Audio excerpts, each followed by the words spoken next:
Üç aya yakındır bir yol çalışması kapsamında gelip burayı kazıdılar, öylece bıraktılar. Hiçbir yetkili de şu ana kadar herhangi bir bilgi veya da bilgilendirme olmadığı halde bütün yol boyunca insanların evleri toz içerisinde, pislik içerisinde, hiçbir çalışma yok.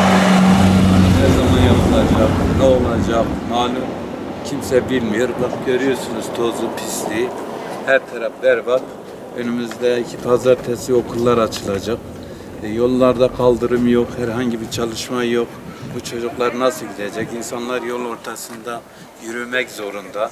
Bunun için bütün yetkililerden bir an önce buranın yapılması, bitirilmesi için gereken neyse yapılmasını istiyoruz. Değilin bütün kurumlarında, yetkili kurumlarında herhangi bir denetleme veya herhangi bir çalışma yok. Yani karayolları kaldırımla ilgili belediye ait diyor. Belediye karayollarına ait diyor. Bu yolda karayollarına aitmiş. Karayolda maalesef Erzurum bölgeye bağlı olduğumuz için sorun Erzurum'a anlatın diyor. Burada herhangi bir denetleyici bir mekanizma yok. Aradığımız halde hiçbir yerde bir cevap alamıyoruz.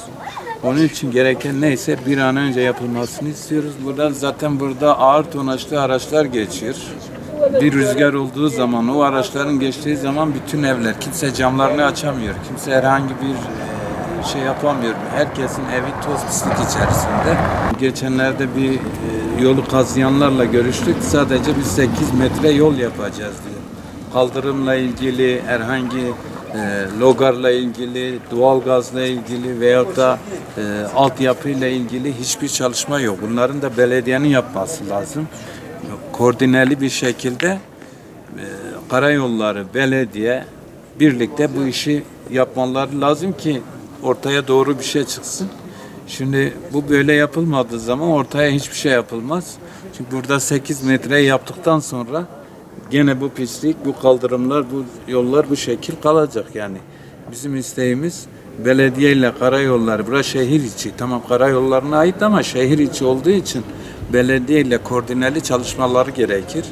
Bunu bir an önce bitirmelerini istiyoruz. Bu yolu bir aydır yıkmışlar. Ama toz, toprak, sulama yok.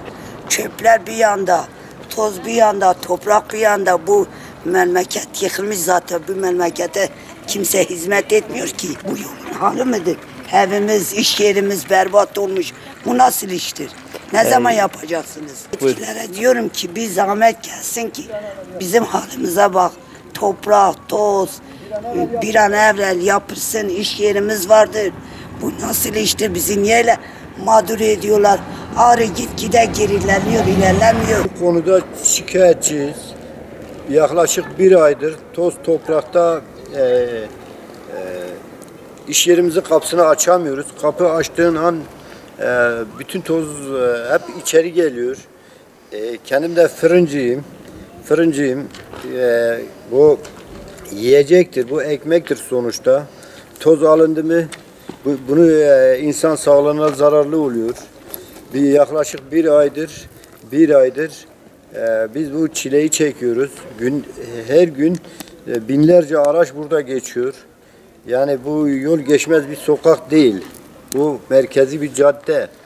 Kazman yolu binlerce, bir de şehir merkezi olduğu için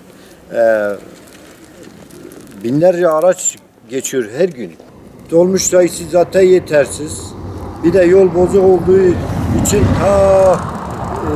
5 kilometre yol yürüyüp geliyorlar vatandaşlar. Yani bu sıkıntı nereye kadar gidecek? Ne kadar devam edecek? Yetkililerden bir an evvel bu yolların yapılmasını istiyoruz. Bu çilenin bitirmesini istiyoruz.